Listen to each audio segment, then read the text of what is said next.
Hello दोस्तों, जैसा कि कल हमने भारतीय व्यवस्था का संवैधानिक विकास देखा, तो आज हम लोग दूसरा चैप्टर देखेंगे, संविधान निर्माण की प्रक्रिया। मैं श्वेता आपका अपने चैनल स्टडी विद श्वेता में स्वागत करती हूँ। तो हम लोग आगे की प्रक्रिया शुरू करते हैं। तो ये है, स्वतंत्र भारत के संविधान निर्माण के लिए संविधान सभी के गठन को ब्रिटिश सरकार द्वारा सैद्धांतिक मंजूरी 1940 में दे दी गई, जिसे अगस्त प्रस्ताव के नाम से जाना जाता है। परंतु भारत की पहली बार संविधान सभा के गठन का विचार किसने रखा? तो एम.एन. राव 1934 में रखा। ब्रिटिश प्रधानमंत्री क्लेमेंट एटली ने भारतीय संविधान सभा की स्थापना एवं भारत की स्वतंत्रता समेत समस्याओं पर भारतीयों से विचार विमर्श के उद्देश्य से 15 फरवरी 1946 को किस मिशन को भारत भेजने की घोषणा की थी? तो कैबिनेट मिशन को। 24 मार्च 1946 को कैबिनेट मिशन दिल्ली आया। इस मिशन के सदस्य कौन कौन थे? Sir Stafford Cripps, Patrick Lawrence और एवी अलेक्जेंडर। कैबिनेट मिशन ने किसी भी रूप में कैबिनेट मिशन ने किसी भी रूप में मुस्लिम लीग को किस मांग को अस्वीकार कर यह सिफारिश की कि भारत में एक संघ की स्थापना की जाए जिसमें ब्रिटिश भारत तथा देसी राज्य सम्मिलित होंगे। पाकिस्तान की मांग। कैबिनेट मिशन ने यह भी सिफारिश की कि संघ तीनों विषयों विदेशी विभाग, रक्षा तथा संचार अपने पास रखेगा। उसमें से संघीय विषयों के अतिरिक्त सभी विषयों पर अवशिष्ट शक्तियाँ किसके निहित में होने की सिफारिश की थी? तो प्रांतों में। फिर संविधान निर्माण के दौरान देश का प्रशासन चलाने के लिए बड़े राजनीतिक दलों के समर्थन में क्या बनाने की सिफारिश की गई थी? एक अंतरिम सरकार। फिर कैबिनेट मिशन भारत के लिए 389 सदस्य वाली संविधान सभा का सिफारिश की थी, परंतु बाद में यह संख्या घटकर कितनी कर दी गई थी? 385 सदस्य। फिर इन 385 सदस्यों में से कितने सदस्य प्रांतों से और कितने देसी रियासतों से चुने जाने थे? 292 सदस्य प्रांतों से, 93 सदस्य देसी रियासतों से। प्रस्तावित संविधान सभा के चुनाव के लिए प्रांतों को कितने समूह में बांटा गया था? तो 3 समूह में बांटा गया था। पहला जो समूह था मद्रास मुंबई संयुक्त प्रांत, बिहार केंद्र प्रांत, उड़ीसा। दूसरा समूह था पंजाब उत्तर पश्चिम सीमा प्रांत, सिंध। और तीसरा समूह बंगाल और असम था। प्रांतों के प्रतिनिधित्व प्रमुखतः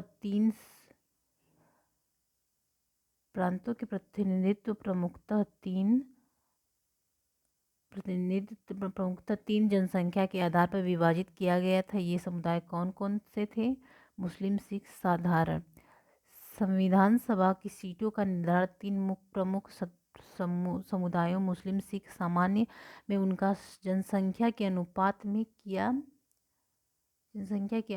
किया गया था। परंतु प्रत्येक समुदाय के प्रतिनिधियों का चुनाव किस पद्धति से हुआ था? तो एकल संक्रमणिक समानुपातिक प्रतिनिधित्व।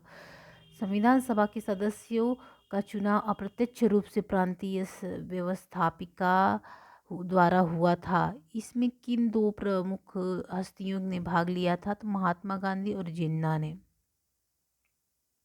संविधान सभा के चुनाव कब संपन्न हुए थे? तो जुलाई 1946 में। एक प्रतिनिधि लगभग कितनी संख्या पर चुना गया था? तो 10 लाख की जनसंख्या पर। 1 अगस्त 1946 को वेवल ने कांग्रेस अध्यक्ष जवाहरलाल नेहरू को अंतरिम सरकार के गठन के लिए निमंत्रण दिया। नेहरू जी के नेतृत्व में इस सरकार की घोषणा 24 अगस्त 1946 को ही की गई। इसका गठन कब किया गया है? तो 2 सितंबर 1946 को।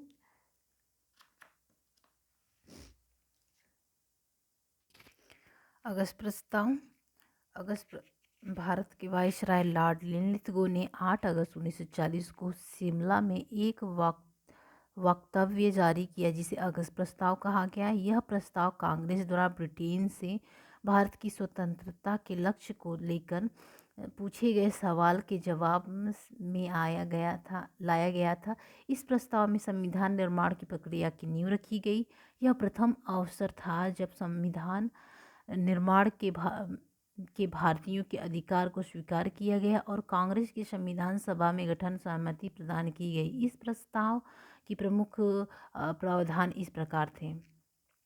विश्व युद्ध के बाद भारत में संविधान निर्माण के लिए प्रतिनिधिक भारतीय निकाय की स्थापना करना, सलाहकारी युद्ध परिषद की स्थापना करना,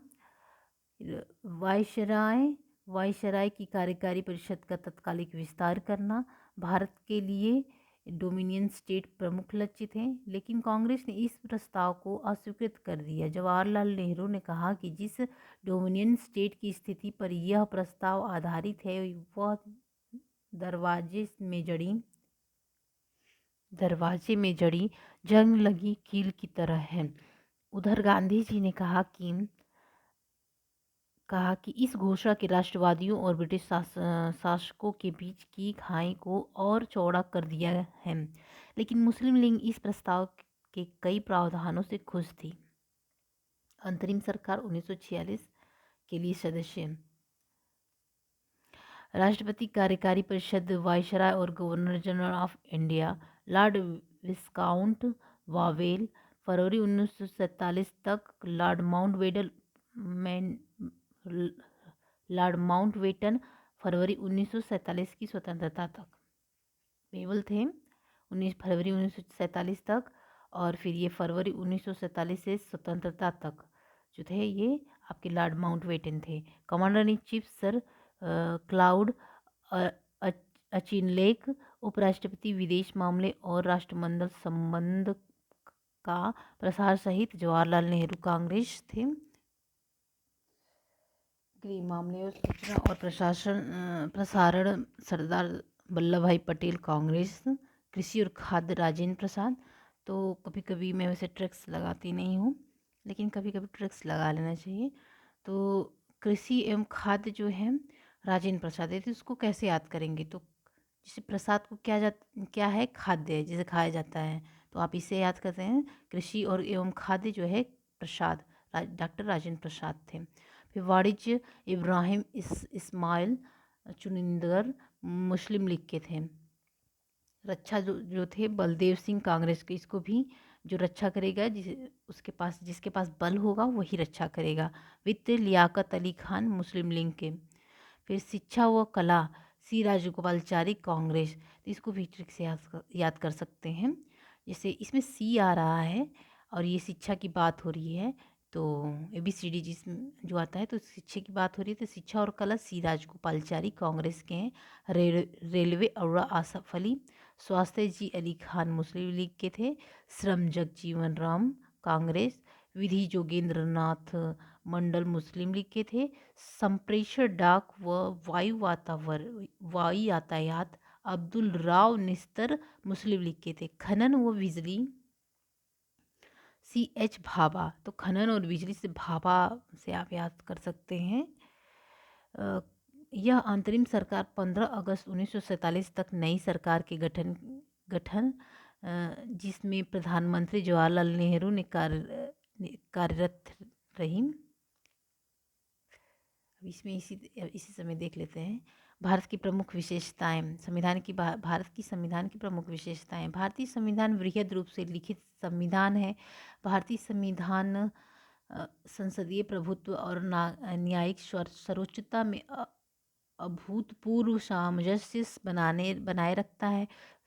संविधान में वयस्क मताधिकार का मान्यता दी गई है जिसमें लोकतंत्र और भी मजबूत होगा। एकल नागरिकता भारतीय संविधान की प्रमुख विशेषता है। भारतीय संविधान में स्वतंत्र न्यायपालिका की व्यवस्था है। यह व्यवस्था लोकतांत्रिक समाज व प्रशासन का स्रोत होती है। संशोधन की प्रक्रिया के आधार पर यह अनम्य और नम्य संविधान का मिश्रण है। संविधान कानून मूलभूत सिद्धांत के रूप में व्याख्यात होता है, जिसे विधि का शासन, नैसर्गिक न्याय आदि भारतीय संविधान एकात्मकता की ओर उन्मुख संघीय संविधान है। भारतीय संविधान की में नीति निर्देशक तत्वों का समावेशन किया गया है, जिसमें राज्य को किस दिशा में आगे बढ़ना है यह निर्देश प्राप्त होते हैं। प्रारंभ में मुस्लिम लीग ने संविधान सभा का बहिष्कार कर किया था, परंतु बाद में वह इसमें कब सम्मिलित हुई थी तो अक्टूबर 1946 में बनी अंतरिम सरकार के बाद मुस्लिम लीग भी शामिल हो गई। इस सरकार में कांग्रेस के 7, मुस्लिम लीग के 5 प्रतिनिधित्व थे।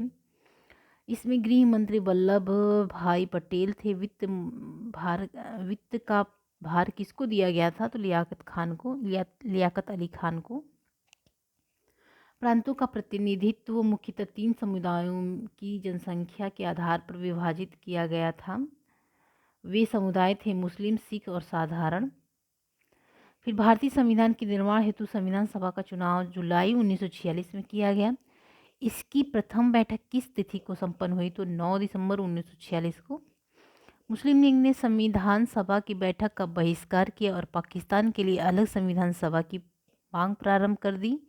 किस रियासत के प्रतिनिधित्व संविधान सभा में सम्मिलित नहीं हुए थे तो हैदराबाद।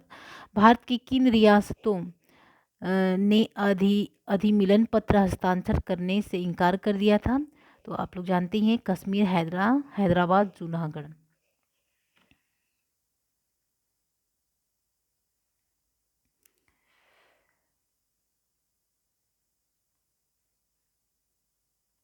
तो फिर गवर्नर जनरल लॉर्ड माउंटबेटन ने पाकिस्तान के लिए पृथक संविधान सभा की स्थापना की घोषणा की थी 26 जुलाई 1947 को। संविधान सभा के प्रथम बैठक की अध्यक्षता डॉक्टर सच्चिदानंद सिन्हा ने की थी।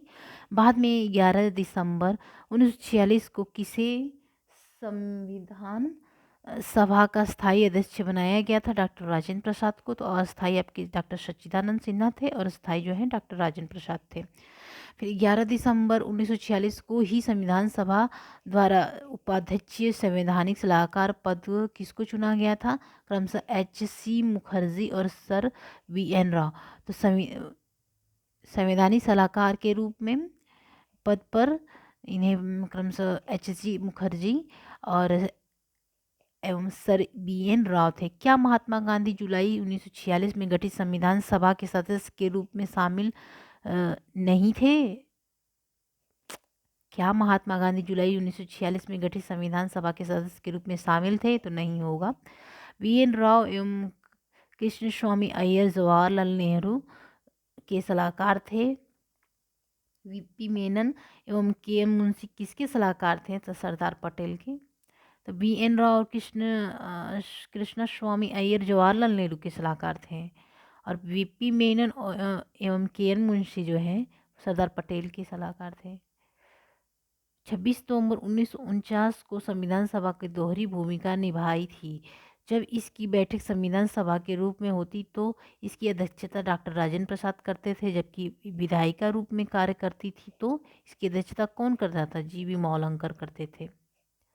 फिर संविधान की कार्यवाही 13 दिसंबर 1946 को किसके द्वारा पेश किए गए उद्देश्य प्रस्ताव के साथ प्रारंभ हुई थी तो जवाहरलाल नेहरू। पंडित नेहरू द्वारा उद्देश्य प्रस्ताव को भारतीय संविधान में किस रूप की से जगह दी गई है प्रस्तावना जिसमें सबसे बाद में लागू किया गया है। 13 दिसंबर से 19 दिसंबर 1946 तक संविधान सभा के उद्देश्य प्रस्ताव का विचार विमर्श किया। संविधान सभा में कब इसे सर्वसम्मति से पास किया 22 जनवरी 1947 को। फिर संविधान सभा की किस तिथि को भारत का विभाजन मंजूर कर लिया गया था 3 जून 1947 को। संविधान सभा के में संविधान तैयार करने के लिए कितने समिति गठित की गई थी तो कुल 22 समितियां थी। फिर संविधान सभा ने संविधान के निर्माण के लिए विधियों के विविध कार्यों से संविधान सभा ने संविधान के निर्माण में विविध कार्यों से निपटने के लिए 22 समितियों का चयन किया। इसमें से 10 प्रक्रियात्मक मामलों और 12 मामलों पर थे 12 मूल मामलों पर थे। अन्य समितियों को सिफारिश पर विचार करने और संविधान के मूल पाठ प्रारूप की जांच करने के लिए 29 अगस्त 1947 को किसकी अध्यक्षता में प्रारूप समिति गठित की गई थी? डॉक्टर अंबेडकर की। फिर इस प्रारूप समिति के अध्यक्ष सहित कुल सदस्यों की संख्या कितनी थी? तो 7 सदस्य थी। मोस्ट इम्पॉर्टेंट है। प्रारूप समिति के सदस्य डॉक्टर वी.आर. अम्बेडकर थे, अल्लादी कृष्ण स्वामी अय्यर थे, एन.जी. अयंगर थे, एन.जी. अयंगर थे, कन्हैयालाल मणिक्यलाल मुंशी थे, एन माधवराज वी.एल. मित्रा के स्थान पे, टी.टी. कृष्णचारी डी.पी. खेतान के स्थान पे, सैयद मोहम्मद सदाउल्लाह थे। भारतीय संविधान का पहला प्रारूप अक्टूबर 1947 को में तैयार किया गया था। इन संकलनों में लगभग कितने देशों के संविधान में मुख्य अंश उद्धृत किए गए थे? तो 60 देशों के। फिर संविधान सभा के सदस्यों का चुनाव किस प्रकार हुआ था? तो प्रांतीय विधानसभा के सदस्यों द्वारा अप्रत्यक्ष रूप से 15 अगस्त 1947 को देश के विभाजन के बाद संविधान सभा का पुनर्गठन किया गया था 31 अक्टूबर 1947 को। फिर संविधान सभा के सभा में संविधान का प्रथम वाचन 4 नवंबर से 9 नवंबर 1948 तक, दूसरा वाचन 15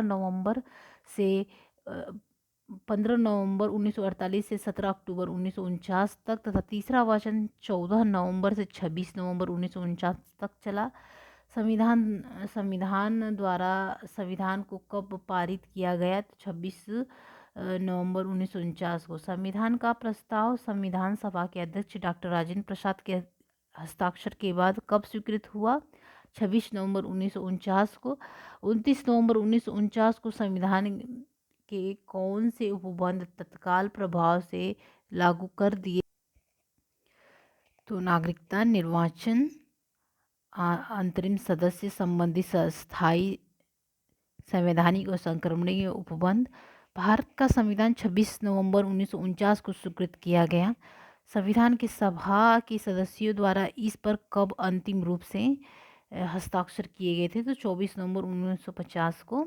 संविधान सभा की अंतिम बैठक के दिन ही संविधान सभा के द्वारा किसको भारत का प्रथम राष्ट्रपति चुना गया था? डॉक्टर राजेंद्र प्रसाद को।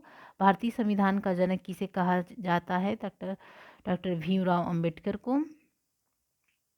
भारतीय संविधान के निर्माण में कुल कितने समय लगा था? तो 2 वर्ष 11 माह 18 दिन लगा था। भारत संविधान सभा के द्वारा 26 नवंबर 1949 में अपनाए गए संविधान में कुल 22 भाग 395 अनुच्छेद और 8 अनुसूचियाँ थीं। वर्तमान में भारतीय संविधान में कितनी अनुसूचियाँ हैं? तो 12 अनुसूचियाँ हैं।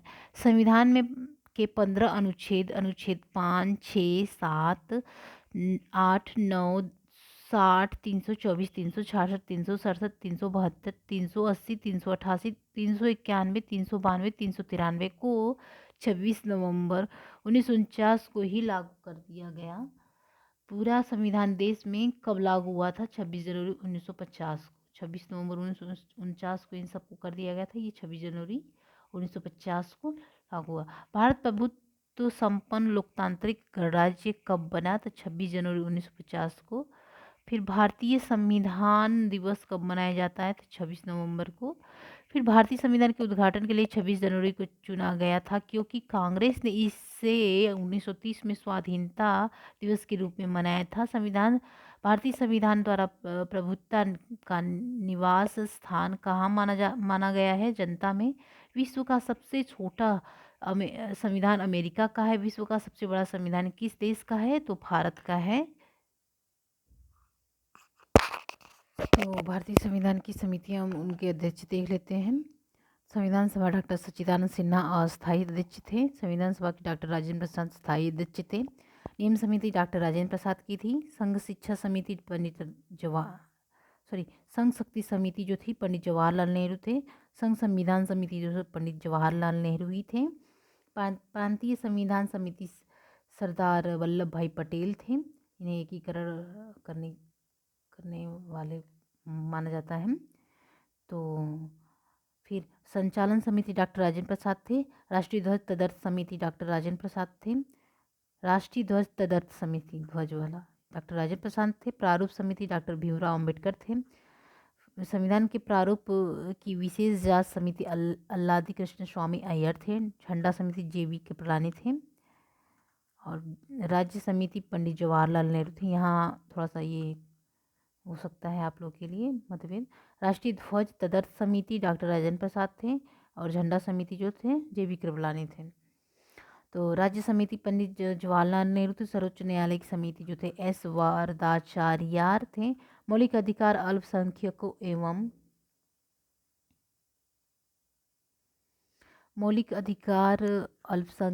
एवं जनजातीय पार्षद परामर्श समिति सरदार वल्लभ भाई पटेल थे।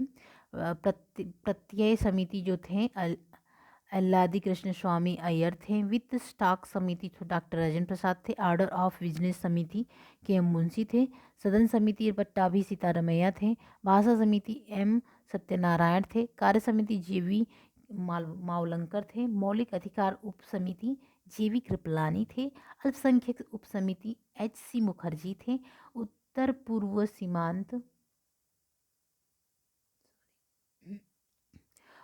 सीमांत जनजातीय क्षेत्र और असम बहिष्कृत और आंशिक रूप से निकाले गए क्षेत्र संबंधी उप समिति गोपीनाथ बारदुलोई थे। बहिष्कृत एवं आंशिक रूप से बहिष्कृत क्षेत्र असम के अलावा अन्य उप समितियां जे.ए.वी. ठक्कर थे। संविधान के विस्तृत होने के दो कारण कौन कौन से हैं? संघ एवं राज्यों का एक ही संविधान होना, एकीकृत न्यायपालिका में एकीकृत प्रशासन व्यवस्था। तो संविधान के विस्तृत हम लोग का विस्तृत जैसे बड़ा हो गया है संविधान किस कारण से? तो संघ एवं राज्यों का एक ही संविधान होना, एकीकृत न्यायपालिका एवं एकीकृत प्रशासनिक व्यवस्था। भारतीय संविधान का लगभग कितना प्रतिशत भाग भारत प्रशासन अधिनियम 1935 से लिया गया है? तो 75%। फिर भारतीय संविधान सबसे अधिक किस संविधान से प्रभावित है? तो ब्रिटिश संविधान से। भारतीय संघीय व्यवस्था को किस प्रकार की व्यवस्था में शामिल करना ज़्यादा समीचीन होगा? सहयोगी संघीय व्यवस्था। फिर भारतीय संविधान में राज्यों का संघ की संकल्पना को किससे प्राप्त किया गया है? तो ब्रिटिश उत्तरी अमेरिका अधिनियम। ब्रिटिश उत्तरी अमेरिका अधिनियम को यूनाइटेड किंगडम की संसद में पारित किया गया, जिसके द्वारा 1867 में उत्तरी अमेरिका में 3 ब्रिटिश उपनिवेश नोवा स्कोटिया, न्यू ब्रसवीन और कनाडा को एक डोमिनियन के नाम से एकजुट किया गया था। किसने भारतीय संघीय व्यवस्था को सहयोगी संघीय व्यवस्था के नाम से संभावित किया है? ग्रेनविल ऑस्टिन ने। संविधान सभा में यह किसने कहा था कि सरकारी नीति निर्देशक सिद्धांत किसी बैंक में देय या चेक की तरह है जिसका भुगतान बैंक के अपनी सुविधा अनुसार करता है? तो केटी शाह ने। ये सब बहुत ही इम्पोर्टेंट है, इसको याद कर लीजिए आप। यहाँ से क्वेश्चन दे देते हैं, बच्चों को फंसा देते हैं। तो हम लोग इस लेवल की तैयारी करें कि क्वेश्चन का लेवल कुछ भी हो, हमारे अच्छे ही नंबर आए। हमें हमेशा कट ऑफ से 10 नंबर 5 नंबर एक्स्ट्रा आए। कि इस बार हमने देखा था कि जिसके अच्छे अच्छे नंबर थे, तो जिसने जो ज़िला सेलेक्ट किया था उसको वही ज़िला मिला था। तो ये भी ज़रूरी है कि हम लोग कट ऑफ से ज़्यादा नंबर लाएँ। यह किसने कहा है कि हमारे संविधान के संसदीय प्रभुत्व और न्यायिक पुनर्विलोकन के उपबंधों वाले लिखित संविधान के बीच जो समन्वय किया है वह हमारे संविधान के रचयिताओं ने अनुथा उपलब्ध है? तो डी बसु ने कहा है कि इसके अनुसार जो संविधान सभा के निर्माण किया है वह शरीर में संघात्मक है किंतु आत्मा से एकात्मक है। पीटी चाको ने कहा है। किस रियासत की जनता ने नवाब से विद्रोह कर भारत के में विलय की घोषणा कर दी? तो नवाब पाकिस्तान भाग गए। तो जूनागढ़। जूनागढ़ हो जाएगा। भारतीय संविधान संसदीय प्रणाली कहाँ से ली गई है? तो ब्रिटेन से ली गई है। भारतीय संविधान के मौलिक कर्तव्य कहाँ से लिए गए हैं? तो पूर्व सोवियत संघ से लिए गए हैं। 22 जुलाई 1947 को तिरंगा को राष्ट्रीय ध्वज के रूप में अपनाया गया। राष्ट्रीय गीत राष्ट्रीय गान को कब अपनाया गया? तो 24 जनवरी 1950 को। तो मई 1949 में किस विश्व संगठन ने भारत के सदस्यता का अनुमोदन किया गया है? तो राष्ट्रमंडल। विभाजन के बाद जवाहरलाल नेहरू स्वतंत्र भारत के पहले प्रधानमंत्री एवं लॉर्ड माउंटबेटन प्रथम गवर्नर जनरल बने। पाकिस्तान का प्रधानमंत्री लियाकत अली को बनाया गया। और पाकिस्तान का पहला गवर्नर जनरल कौन था? तो मोहम्मद अली जिन्ना थे। ब्रिटिश भारत का अंतिम वायसराय और स्वतंत्र भारत का प्रथम गवर्नर जनरल कौन थे? तो लॉर्ड माउंटबेटन थे। फिर एकमात्र भारतीय और स्वतंत्र भारत के अंतिम गवर्नर जनरल कौन थे? सी राजगोपालाचारी थे। भारतीय संविधान की प्रकृति क्या है? तो प्राकृतिक में ये संघीय किंतु भावना में एकात्मक है। यहाँ पे देख लेते हैं संविधान सभा द्वारा किए गए अन्य कार्य। फिर संविधान के निर्माण में और आम कानून का लागू करने के अलावा संविधान सभा द्वारा निम्न कार्य किए गए हैं। राष्ट्रमंडल में भारत की सदस्यता का सत्यापन 19 मई 1949 में। राष्ट्रीय ध्वज का अपनाया 22 जुलाई 1947। राष्ट्रीय गान को अपनाया 24 जनवरी 1950। फिर राष्ट्रीय गीत को अपनाया 24 जनवरी 1950। तो इसमें देखिए राष्ट्रीय गान और राष्ट्रीय गीत एक ही डेट को किए गए हैं, 24 जनवरी 1950 को। आपके जो राष्ट्रीय ध्वज को है वो अलग है 22 जुलाई 1947 को। तो पहले मान लीजिए राष्ट्रीय ध्वज का तो पहले ही हो गया था, और इसके बाद आपका राष्ट्रीय गान और राष्ट्रीय गीत बना। डॉक्टर राजेंद्र प्रसाद को भारत का पहला राष्ट्रपति के रूप में चुना गया तो 24 जनवरी 1950 को। संविधान सभा के प्रमुख सदस्य कांग्रेस में प्रसिद्ध नेता पंडित जवाहरलाल नेहरू, सरदार वल्लभ भाई पटेल, डॉक्टर राजेंद्र प्रसाद, मौलाना आज़ाद, सी राजगोपालाचारी, पंडित गोविंद वल्लभ पंत, गोविंद खेर, राजसी पुरुषोत्तम दास टंडन, के.एम. मुंशी आचार्य, जे.वी. कृपलानी और टी.टी. कृष्णाचारी थे। कांग्रेस के अतिरिक्त अन्य दलों के संबंध में प्रमुख व्यक्ति doctor Sarvepalli Radhakrishnan, doctor Shyama Prasad Mukherjee, Pandit Hridaynath Kunzru, M Gopal Swami Iyengar, doctor Jayakar Tekchandra Bakshi, sir Alladi Krishna स्वामी अय्यर, के.टी. शाह, डॉक्टर भीमराव अंबेडकर और गोपीनाथ बारदोलोई। महिलाओं सदस्यों की प्रमुख ये पूछ देता है श्रीमती सरोजनी नायडू, श्रीमती हंसा मेहता, राजकुमारी अमृत कौर, श्रीमती दुर्गाबाई देशमुख। संविधान सभा की सदस्यता अस्वीकार करने वाले व्यक्तियों में तेज बहादुर सप्रू थे स्वास्थ्य के आधार पर, एवं जयप्रकाश नारायण थे। महात्मा गांधी ने भी संविधान सभा के बाहर रहना ही उचित समझा। संविधान सभा में डॉक्टर वी.आर. अम्बेडकर का निर्वाचन पश्चिम बंगाल से हुआ था, जहां मुस्लिम लीग की सत्ता में थी। तो आज के लिए इतना ही। अब नेक्स्ट चैप्टर 3 जो है संविधान की प्रस्तावना और उद्देशिका हम लोग कल डिस्कस करेंगे। तो जैसा कि हम लोग सही चल रहा है और उसमें हम लोग भूगोल के आज चैप्टर को आज भी एक वीडियो चैप्टर की जो है भूगोल की अपलोड हो जाएगी, और फिर नेक्स्ट हम लोग देखेंगे। तो समय बहुत कम है और समय की बर्बादी बिल्कुल नहीं बर्दाश्त की जाएगी। तो आप लोग समय से वीडियो देखते रहिए, लाइक शेयर एंड सब्सक्राइब करते रहिए। तो मैं आपसे अलविदा लेती हूँ। Okay, bye bye.